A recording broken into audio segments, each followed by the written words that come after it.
I love a good single-player campaign, and with some great games already out, 2016 is starting to look really promising. With that in mind, today GameRanks brings you the top 25 single-player games of 2016. Number 25, The Banner Saga 2. The three-person indie development team at Stoic is creating a sequel to The Banner Saga, which, by the way, is an absolutely gorgeous turn-based tactical RPG along the lines of Final Fantasy Tactics or Shining Force. The draw to the original game is the Sleeping Beauty-inspired graphics along with the Game of Thrones-like adult plot. The original is probably one of the best kickstarted games out there, and it's really exciting they're making a sequel. Number 24, Gears of War 4, which is actually a game I didn't personally expect would ever exist, but I have to say I'm quite excited for how they continue the plot. Not to mention that the series has always been on the forefront of the graphical frontier, and I'm very excited to see it on a next-gen platform. Gears of War pioneered a lot of the conventions we see in third-person shooters today, and even though it's owned by Microsoft now, lots of people from the original team moved there with the franchise. Number 23, Homefront: The Revolution. I've said it a few times before, I think Homefront is a game that could have been a lot better. It suffered from a lot of missed opportunities, but the franchise itself has now changed hands, and the new developer has acknowledged that they do actually want to fix those things. This is exciting for me because I actually find the world of Homefront to be pretty interesting. Number 22, Ratchet & Clank. What is not simply just an HD up-res of an old game, Ratchet & Clank is a reimagining. And while a lot of the levels are very similar, there are sections of it that are entirely new. On top of that, the weapon selection from the original game isn't necessarily larger, but it is better. The game includes some improvements from later games, as well as just looking like a Pixar movie. Number 21, Hellblade is the latest from Ninja Theory, and they're describing it as an independent AAA game. Now, if you're familiar with Ninja Theory's combat style, you probably know what to expect there. Essentially, their promise for this game is that they're turning everything up to 11. If Ninja Theory is ever going to have a breakthrough hit, they're saying it's going to be this one. And considering I do really enjoy the combat in their games, I do hope this is every bit of success for them that they're aiming for. Number 20, Quantum Break is something we heard about for a long time, and I think it created some expectations that maybe people didn't understand. And while sometimes the opinion is fairly split on Quantum Break, it is an innovative title and I love the story to this thing. One of the best aspects of it is I think that it is essentially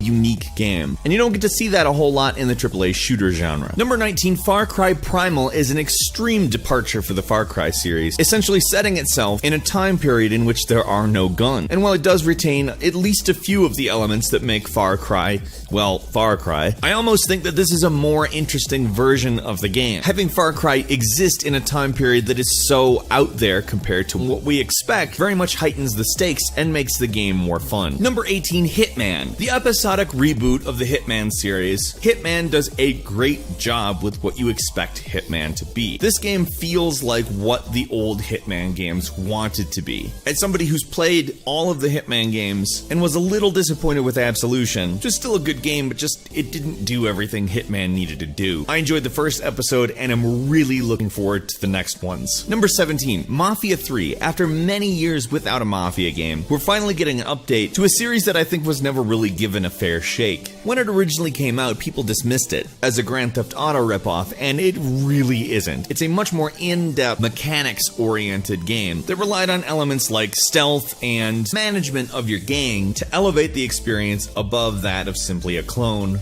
of a popular series. Number 16, Horizon Zero Dawn is a really unique looking game that is apparently post-apocalyptic, where humanity has returned to a more primitive state, but instead of fighting animals, they're fighting machines out in the wilderness. I mean, it really is an interesting idea. The action elements look pretty solid too from what I've seen, and if the gameplay is half as creative as the concept itself, I think this is going to be one of the bigger games of the year. Number 15, Tyranny.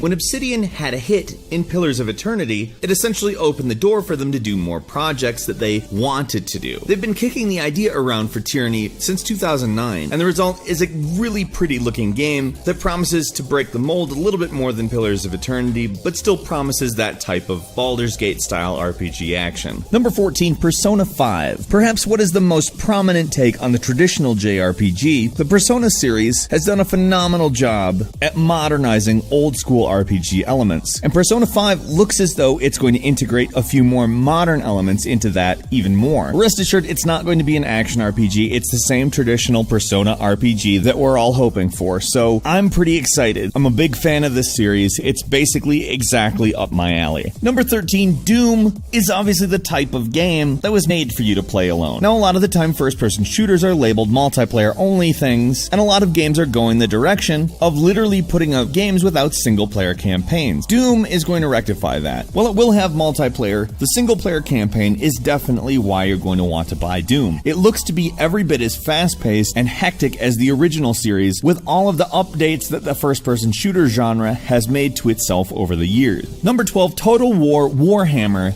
is essentially all of the elements of the Total War series with the Warhammer classes. Setting a Total War game in a non-historical setting is something that has excited a lot of people on account Total War is a phenomenal RTS. The gameplay of the Total War series is probably some of the best RTS gameplay out there currently, and combining it with the Warhammer universe, in my opinion, could only create good results. Hopefully this breaks down the doors for more fantasy Total War games. Number 11, Stellaris is a 4X grand strategy game coming out, which, if you're unfamiliar with the genre, focuses on military strategy and an entire nation or empire's resources, and how exactly you utilize them. Stellaris takes place 200 years in the future, and the gameplay will essentially consist of colonizing and exploring, followed by governing. A lot of people are really excited about this game, and what it seems to promise, it's easy to understand why. Number 10, No Man's Sky. If you haven't heard anything about No Man's Sky by now, you are living under a rock. It's a procedurally generated space exploration game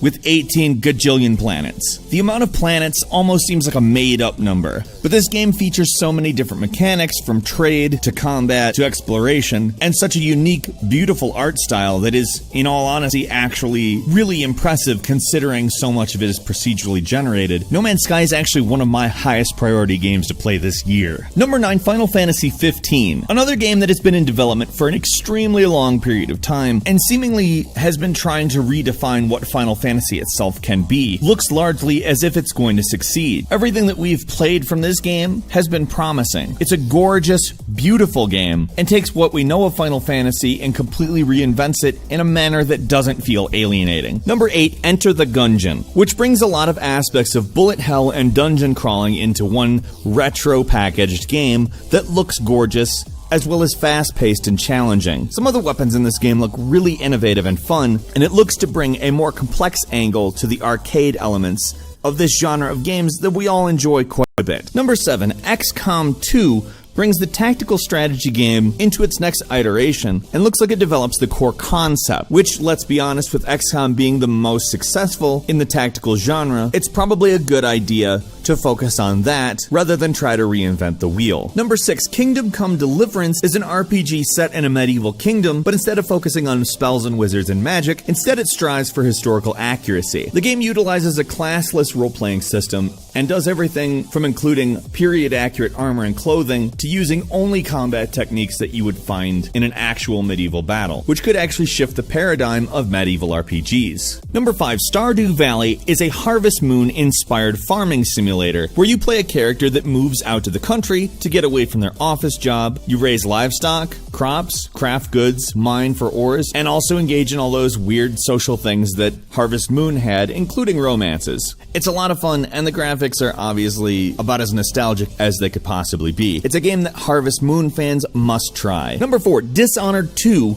is a sequel to one of my favorite games, period. I love Dishonored. From Dunwall to the Empire to the aesthetic to the powers to the pacing to the story to everything. I love this game, and I absolutely love hanging around with the characters. So I'm excited very much to go back into that world and see what's happened after a few years, as well as occupy characters with developing powers that seem to very much expand on the scope of what Dishonored set out to do. Number 3, Uncharted 4: A Thief's End. Now, the Uncharted series is a very cinematic one, and it looks as though this is the final one of them. Now, we don't know what's going to happen to Nathan Drake, but we do know that this is going to be a game that improves on the scale of an already massive series. And as Uncharted has constantly defined the genre that it occupies, A Thief's End most likely will do the same. Number 2, Dark Souls 3. Perhaps one of the most difficult series in gaming is Dark Souls, and it has gained a reputation as being a series that is definitely for hardcore gamers. Dark Souls 3 delivers. On top of being everything you expect Dark Souls to be, it is gorgeous and a game that I think everybody needs to at least try. And number 1, Deus Ex: Mankind Divided continues the story of a world where people are augmented with various machinery to quote-unquote improve their bodies, and in many cases make up for lost limbs. Mankind Divided is about the story between people who don't have augments and people who do, and the increasing rift between them. There have been a few missteps in the development and marketing, but it seems as though those have been rectified, and let's face it, the Deus Ex world is probably one of the best and most interesting gaming worlds out there. A few bonus games for you: a side-scrolling shooting game called Cuphead, which brings a completely unique, old-school Disney art style to a genre of game that's a lot of fun.